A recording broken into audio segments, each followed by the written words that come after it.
everybody. My name is Jennifer Leseth, and I'm excited to be here with you today and to be collaborating with McCormick's on this clinic. I wanted to start out with just a quick intro about myself, and then we'll get right to work. So a little bit about my background. I have grown up in this activity. I marched Winter Guard and Drum Corps, and right after I aged out, I was able to teach Drum Corps for a long time. I'm currently working with Madison Scouts when we get Drum Corps back up and running. I've traveled to a bunch of different countries doing clinics and learning. That's all been great experiences. But my true passion is in the high school arts and that age level. I've worked with some programs from Marian Catholic to Winston Churchill, Plymouth Canton, and Flower Mound in Texas. I've stepped into the judging thing a little bit, and that's a whole nother beast. That's been a great experience. And right now I clinic and work with programs all the way from Michigan down to Texas. So I love this activity. I love what it gives to young students. And I'm hoping that I can just share some experiences with you and some insights on things that have worked for me. So let's get going.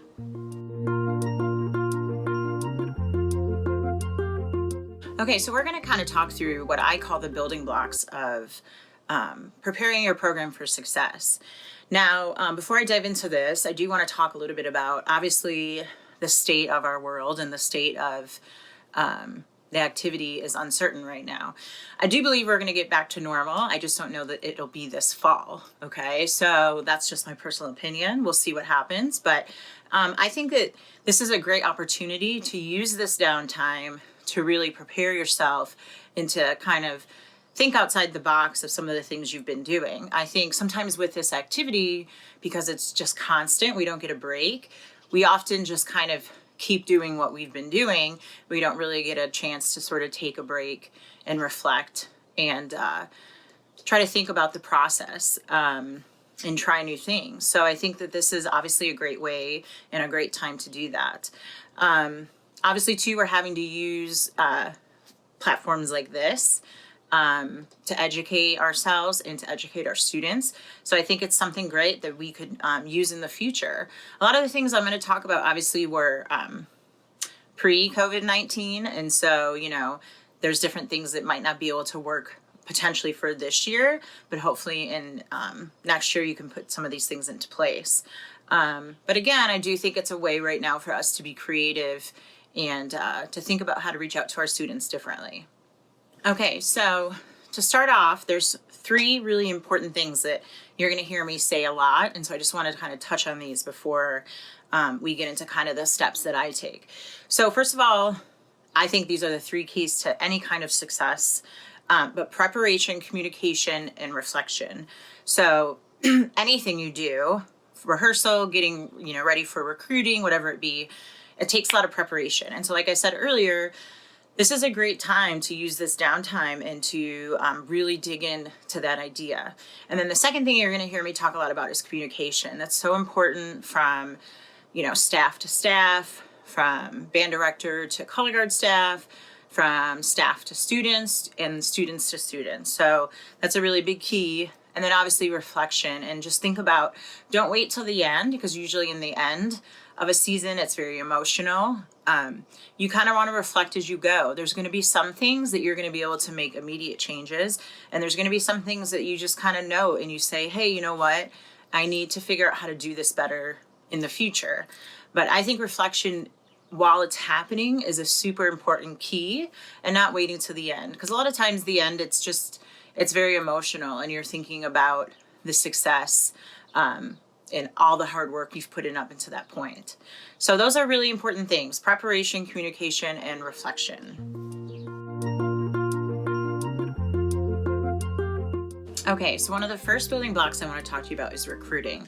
I think this is really important to set up a program. It takes a lot of work at first, but once you have these contacts and sort of the program set up, it basically can just repeat year after year. Now, you might be at a program that has decent numbers, but that might not always be the case. If the school splits or you end up with a big senior class, you don't want to end up in trouble where you don't have the numbers that you want. So one thing that I always did that worked really well for me is to reach out district-wide. And the reason I say that is because I think it's really important to get into the elementary schools. a lot of times students don't even know that color guard exists and to the level that it exists within the marching band and winter guard programs. So the sooner you can get it in front of them, the more they have to look forward to. I think a lot of times if you wait until 7th or 8th grade, they've kind of made their decisions already with the things that they find interesting. So it's important to get to them when they're young. So one thing I always did was to reach out to the PE teachers. And what we would do is we would take the students, the high school students, to their school for the day, and we would perform in all the PE classes. And the students and the teachers loved it because it's a physical activity. And then we would invite the students up, and we would do show them some basics, get them involved, and I think it was not intimidating for them because they weren't just going off to a clinic or an audition by themselves. They were engaging with their peers, and it felt more comfortable. So I think that that's something that's really important. So the second thing within recruiting, after you've kind of reached out to the elementary school and middle school, is I would try to always set up a junior guard program. Now we would run it sometimes once a year, all the way up to 3 times a year, depending on, the time that you had within your main program being the high school. So what I would do is I would run about a 6-week program. Just once a week, I would involve my current students, high school students, and obviously one staff member. And we would just invite the students over. We'd meet at the high school. Sometimes we'd meet at the middle school, and we would do fundamentals, and we would put together a very fun show for them to perform for their friends and family. Now, the key here is inviting them to perform at a big event that they're also going to be able to see the marching band or the winter guard. And again, getting their friends and family to get excited about the possibility of being part of something bigger. So things like community band night, if you have one of those, if you have a night where you do a preview show before your first show, or you're hosting a marching band show, getting them in front of a big audience. Sometimes homecoming games, winter guard, same thing. Maybe you have a community night before a show. Maybe you're hosting a show. There's also ways too in the winter guard circuit to maybe just do an exhibition at a circuit show. So the final part for me in terms of recruiting is really just community outreach. I think it's really important to get your students in front of the community as much as possible, because I don't think a lot of people understand exactly what color guard is within marching band and within winter guard activities. So opportunities like potentially parades, maybe openings of stores, performing at pep rallies. One thing, which I know with the state of where we are right now might be different, but even, going to a nursing home and performing for, say Christmas, doing Christmas carols, but spinning obviously and dancing. Now that might be something that you potentially could still do, maybe outdoors. But obviously that's something with the way things are right now, we don't know how that's all going to pan out. But I think the important thing is whenever you can is to get out in front of the public and have a positive spin on what this is all about. So hopefully those tips can help you in terms of how you recruit and how you maintain numbers within your program.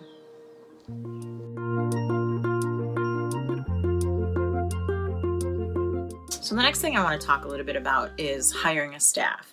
So you might be a band director that's looking for a director, or you might be a current director that's looking to add to your staff. So let me say this first. For those of you who are directors looking to add to your staff, I think it's important before you start this process to really get to know your strengths and weaknesses. And if you feel like you're not as great of a dancer, or maybe you're not as great of a writer, you really have to surround yourself with people that excel in that, because obviously that's going to make your students better and your program better. So really evaluate that first, okay?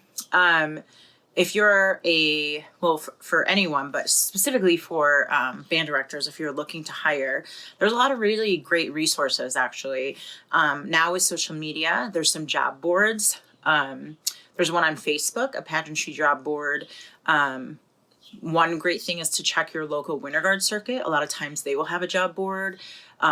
BOA has had one in the past. WGI has had one in the past. So I think there's some really great resources there. Another great resource is to reach out to local colleges if you happen to live within an hour or so from those programs. A lot of times they'll have students that are studying music or studying dance or arts, or maybe have marched in their high school program. That might be a good resource for you as well. A third thing is to not think just of the marching arts. There's a lot of ways to reach out, even within your school or in your area, to get people who are dance, like they have a dance background at a dance studio, or maybe even in your school, there's a dance program and there's a dance teacher you could reach out to, or theater people. That's a really important part of your program, is to build their performance and their ability to communicate with the audience. So those are really great resources as well, that you can not feel like you have to do everything yourself. And this isn't something where you have to bring someone on full time. You can just do master classes or do maybe once a week performance activities, different things like that. The other thing that could potentially be a resource for you is students who come back and teach. And I'm going to talk a little bit about student leadership in a little bit, but I think that that's really important, is to start setting up that foundation so that you could potentially have those students be teachers, especially if you live in an area that doesn't have a good base of instructors. So that could be a resource. I do suggest, if you go that route, to let some time pass. Obviously, don't let someone come back that just graduated, maybe a couple of years, and give them some separation.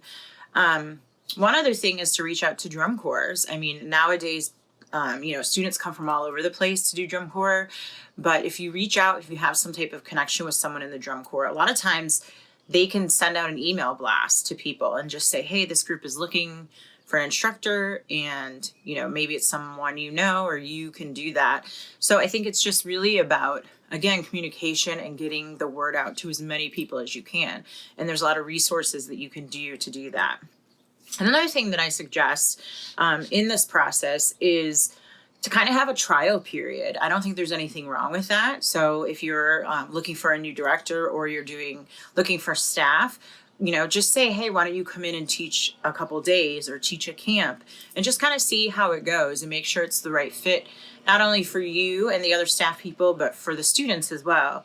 Because I think it's easier to do that up front than 6 months down the road realize this isn't working very well and it's too late now to change it. So I don't think there's anything wrong with that. It's just a matter of being upfront with it and making sure that they're aware that that's kind of the way you want to set it up. But hopefully those tips will help you in terms of putting together a great staff.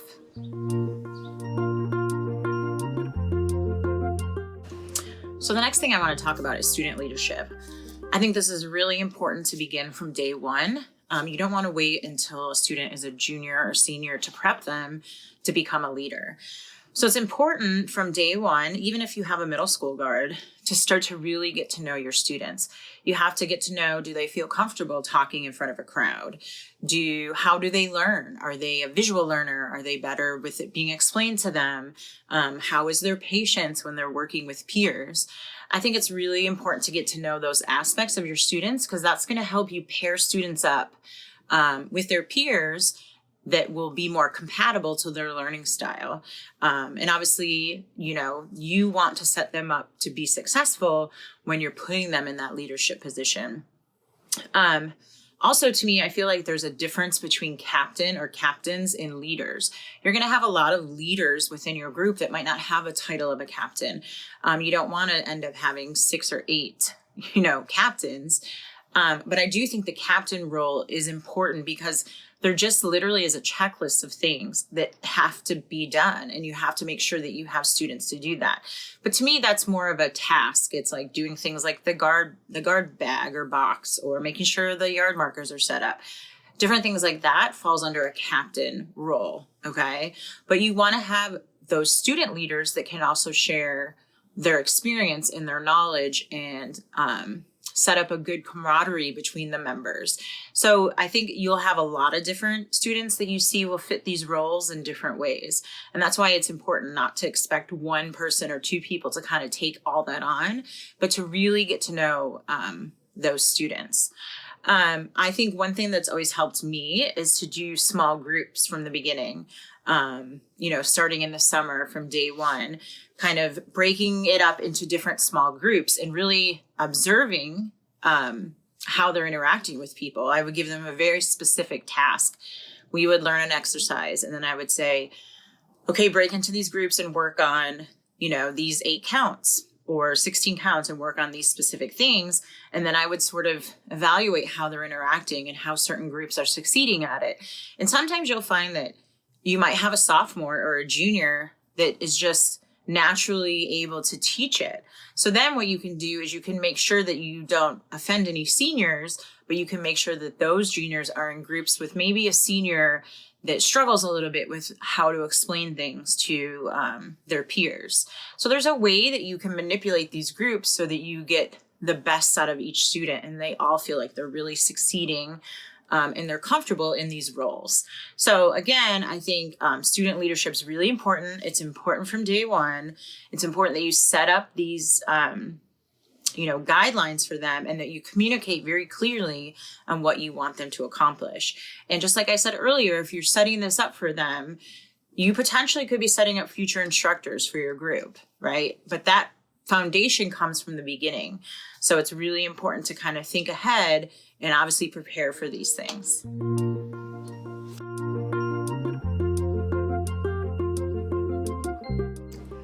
Okay, the next thing I want to talk about is year-round training and sort of building your technique program, your training program, okay? So first of all, what I would say is I really encourage you to try to have a year-round program. I know not everyone has the resources or quite frankly might not want to have a winter guard, but think about it if, your instrument players were only playing their instrument 4 months out of the entire year. Obviously, you wouldn't be able to progress very far. So if you are in a position where you can't necessarily have a winter guard, I encourage you to try to do something where you can have some year-round training going on. So first of all, obviously having a winter guard is the best. You might not be something where you can compete. Maybe you don't have the funding or the resources to do that. But again, you can maybe do something where you wear the fall costumes, put together a quick little show and do an exhibition, or again, do a community night, something like that. It doesn't need to be a very big competitive thing. It's just something to get them moving and training all year. Another thing is to reach out again to other resources. Maybe you can do a performance, like maybe the dance program is having a concert. You can put together a color guard piece for that. You can put together a whole night on your own of dances and color guard activities that you perform on a stage. So again, it's just different ways of getting the students to be active. Another thing is to do some master classes. You can reach out again to local dancers, local studios, local dance companies. You could even bring something in. Maybe there's an independent winter guard by you. You can just do master classes once a month and have them work on those skills. And now, obviously, I've been using videotaping long before all of this was going on, but you can have your students videotape themselves and share in some type of Google Classroom or Facebook group or something like that, so they can all see how everyone's progressing. I just think it's really important that you work on having something that's going to keep them motivated throughout the entire year. Okay.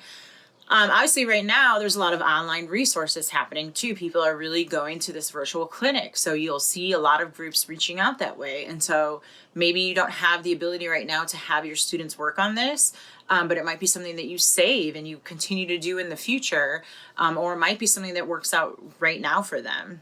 So that's something also to consider. So what I want to talk about is training versus technique. I'll hear a lot of people say, oh, my weapons have really good technique. They can throw a 6. A 6 is a skill, okay? It's not a technique. The technique is how they all do it. How do they fundamentally achieve the same skill, whether it be a 6 or a quad, whatever. So it's them really having a good understanding of their body and their muscles and how they manipulate the equipment, okay? That's actually technique. That's training. There's a lot of different types of technique. There's, not one that's right or wrong, but you have to make sure that you understand the technique and the training that you're teaching so well that you can get them to the next level. The other thing is it's really important to prepare. Again, like I said this earlier, if you think, okay, by the end of the season, I want my students to know A, B, and C. Okay, so you've spent all year, they can do all of these skills using their training or their technique, but then you don't have a plan for next year. So then you just go back and you start over at A, and you get the freshmen A, B, and C. Well, the seniors, no one's going to go anywhere because we're all just kind of doing this ABC building block. So what I like to think about is, say I start, I take over a program, or you can start fresh with your program next year. And you would say your skill level is like here. Maybe, they can do certain skills. But by the end of the season, you want it to be here. So you build the training and technique, they're all here. Well, then next year, the training has to be here. The freshmen are going to start back here. Obviously, they don't know anything. But because the base of your group knows a solid training and technique, it's going to be easier to get them up to this level quicker. So you have to keep pushing that, right? You have to prepare. You have to have goals of where you want the program to be in 6 months, in a year, in 2 years, in 5 years. So you don't just keep repeating the ABC and they kind of stay in that level where it's going to seem like, well, we're not progressing, because you keep taking the top and bringing it back to meet the bottom. You have to keep raising the top. And as the bottom enters, they're going to start to learn that quicker, because the foundation of your group understands it better. And that's why it's so important to build within your group those student leaders. So you can't be expected, if there's one of you or two of you even, to help every student all the time. It's really important that they feel like they can go to their peers on their own time and get help with these skills. So it's important that you build that from the beginning.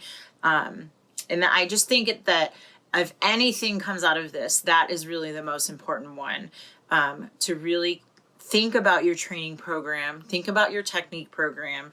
It's not a skill. It's actually the tools you use and their understanding of their muscles, their body, their timing, and their awareness to each other to be able to achieve those skills, whatever it may be, at a high level.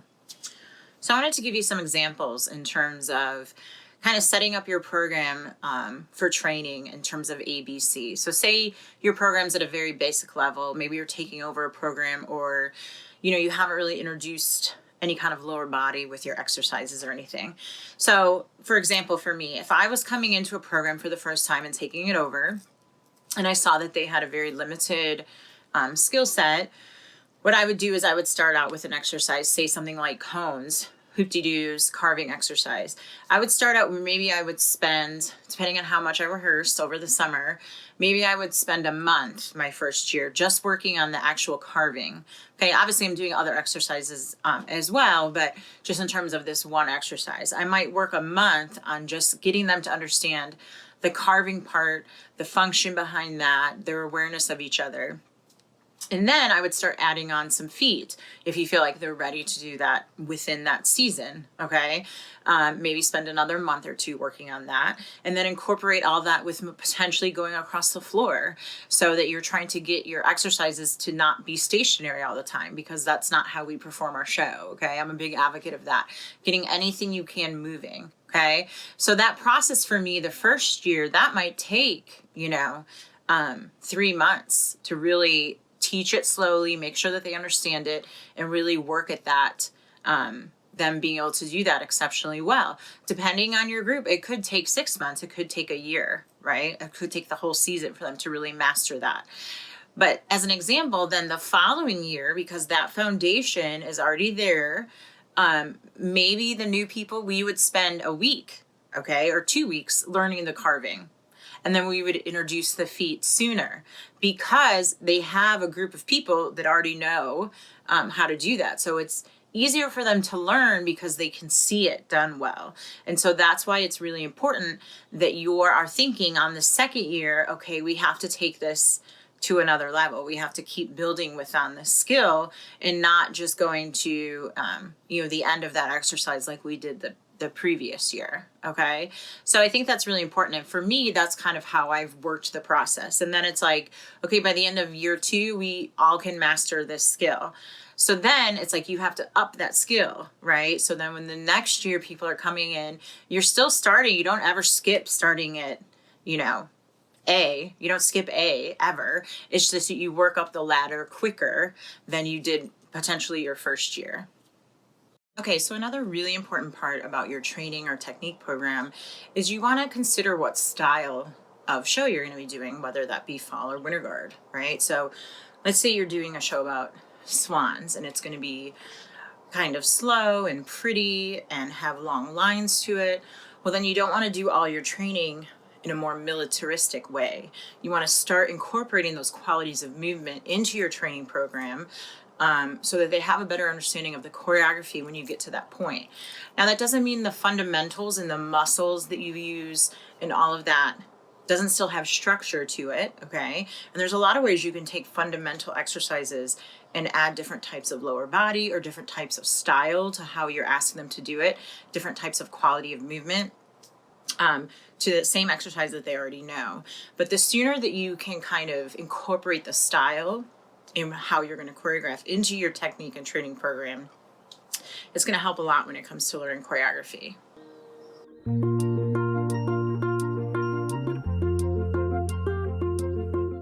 Okay, one of the last things I want to talk about is how to get the most effect out of your color guard. One thing that's really important before we dive into this is you can't skip all the other steps.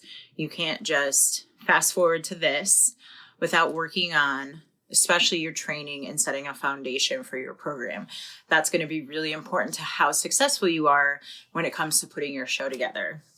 So one of the first things to think about is just the total integration of your color guard within your program, okay? It goes way beyond just costumes and flags. Like, you have to have an identity for the color guard, whether you're doing a show that it's about a character or whether you're just doing something that's more musical based, more abstract. They still have to have a purpose, as do every part of your band program, throughout the show. They don't just disappear to the audience, okay? So you have to figure out how you're going to utilize them throughout the entirety of the show. One thing I like to do is I like to, if you have someone that's a program coordinator that you're working with, a lot of times I'll work with a program coordinator, or if we don't have that within the band staff, we just kind of fill that void, but we kind of make ourselves a visual chart. Okay, it's really important that you chart all this out so that you can see it in real time and realize what's happening through the entire show. So big picture things to start with as you're programming, big picture ideas, and then as you're working through it, you get even more detailed, even to the point where you're detailed about the choreography. So what I mean by that is I will separate that chart into a kind of a choreographic chart, where I will say, okay, for these 4/8, the rifles are the focus and the flags are secondary. And maybe you have dancers too. The dancers are the third focus, So then you get real detailed within that. Well, on count 9, the rifles are tossing. So I want the flags down 9, 10, 11, 12, different things like that. It doesn't just happen on accident. It's a lot of planning. Okay. And I think it's really important, like we talked about earlier, to really prepare and plan so that you're not teaching your students lots of changes, because then that's going to affect how well they do something, and how well they achieve it is a really big part in the effectiveness of the total program. Okay. So again, you've got to dig into that. Okay. So say the rifles are the focus, they're tossing on 9, the flags are low, 9, 10, 11, 12. And then we get into, okay, now they're doing a partner thing and they're sharing the focus and the dancers are the third focus. Now the flags take over the focus and maybe the rifles are facing back for this part. But as long as you have it kind of charted out, you can see it. Obviously, there might still be some changes in additions or things that you have to, adjust so that it can fit their skill set. But you have it sort of mapped out, right? And then it's easier for you in between rehearsals to prepare and get all of this mapped out and ready for them to learn. Another thing is, especially when we're talking about marching band. Now, obviously, circuits are different. Some circuits are going to have color guard sheets specifically. But in general, the color guard really adds to the overall score by visual presentation and also general effect. So say you're like, well, I really want my rifles to throw a 6 because we need to throw a 6 this winter, but only 2 of your rifles can throw a 6. guess what? You can't throw 6 because it's not going to be effective. If you want to throw 6, that's where you go back to how you build your program up so they can do that skill. Maybe right now, the most effective thing is getting them all to throw a really great quad in marching band season. So then you can build into 5s and into 6s by the time you get to the winter guard season. But just throwing it out there for them and them not being successful at it isn't going to help them or you in the long run, really. Okay. So you got to be really smart about those steps. So I wanted to talk a little bit more about obviously the musicality behind not only your choreography, but also your staging. So to go along with how you're working through your visual presentation chart of how you're kind of incorporated and integrating all these ideas together, you have to be really aware of the musicality of what you're doing, how you're using the staging to enhance the musicality, and how you're using your choreography to enhance the musicality. So think of it like the music, whoever wrote the music, they didn't write a clarinet feature on top of a trumpet feature. That wouldn't work. The way that they build the voices together to come to an ensemble is what we also need to do with the visual pieces. So it's really important that you're very musical in how you write the choreography, but also in how you integrate the staging. So if you're a drill writer, you can't, or explain this to your drill writer, you can't just write the band drill and then kind of add the color guard to it later. You have to be really creative on how you integrate the color guard into that. And that goes into the idea that you have to be very specific with the notes that you give to your drill writer and the way that they approach the staging. Be very clear with what pieces of equipment you're spinning and when, what voices you want those pieces of equipment to pick up.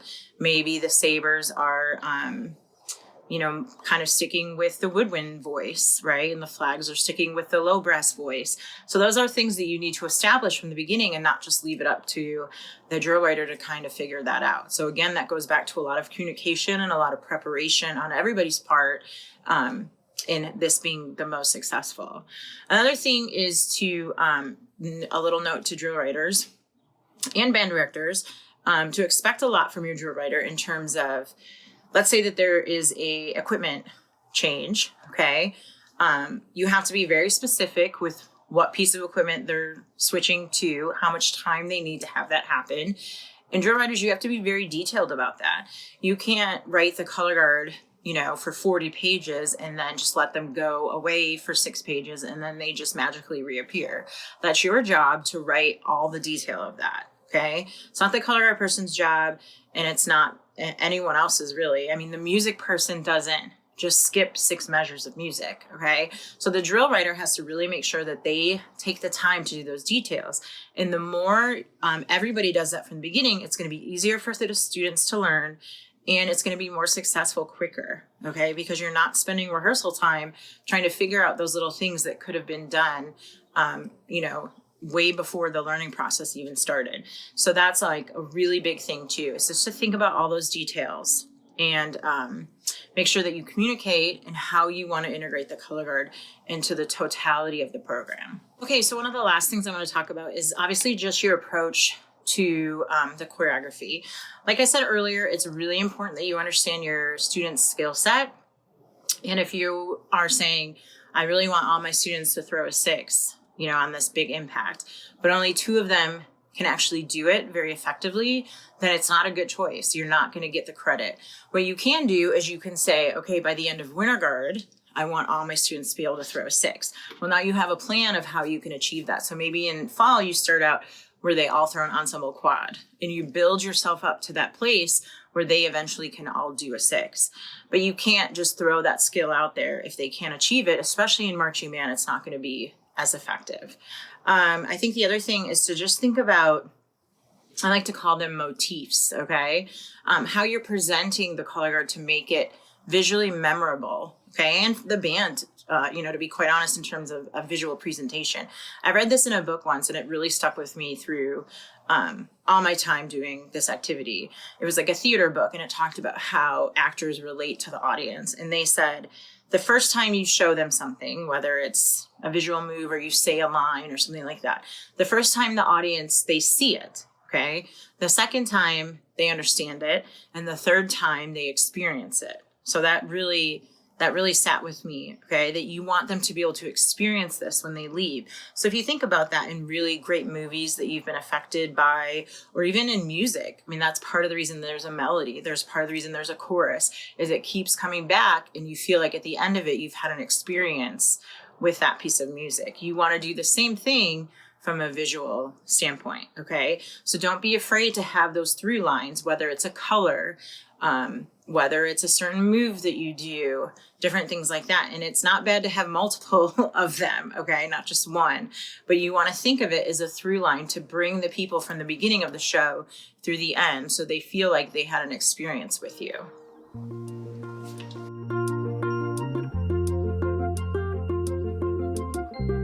Just wanted to recap here. We're out of time, but first of all, I wanted to thank you for taking the time to watch this, and hopefully, I'm no expert, but hopefully some of my experiences you'll be able to take away from. I would say the big thing is really about preparation, and this is a great time. I know we're living in a different world right now, but this is a great time to really use the resources that are coming out, reach out to people, and really prepare yourself for how you want to move forward with your program. I do think at the other side of this, people are going to realize how important community is and how important group activities are when we've been basically taken away from being able to do that. So I do think we'll rebound from this when, nobody knows, but I think now is a great time to figure out how you want your program to move forward after this is all over. And I think another thing, like I talked about earlier, is to really take some time and reflect. Look back at some programs you have been involved in, some things you might have done well, some things that you can improve on, and kind of make a list and figure that out. Nobody's perfect. You don't have to be able to do everything yourself, but you really have to get to know your strengths and weaknesses and not be afraid to bring people into your program that are better at certain things than you. That's how we all get better at this. That's how your program gets better at it. Okay. And then the last thing is just to make sure you communicate. Communication is key to every aspect of your program. Even right now, when we're not necessarily physically together, but keeping that communication open, checking in on your students, and making sure everyone's hanging in there. So again, thank you.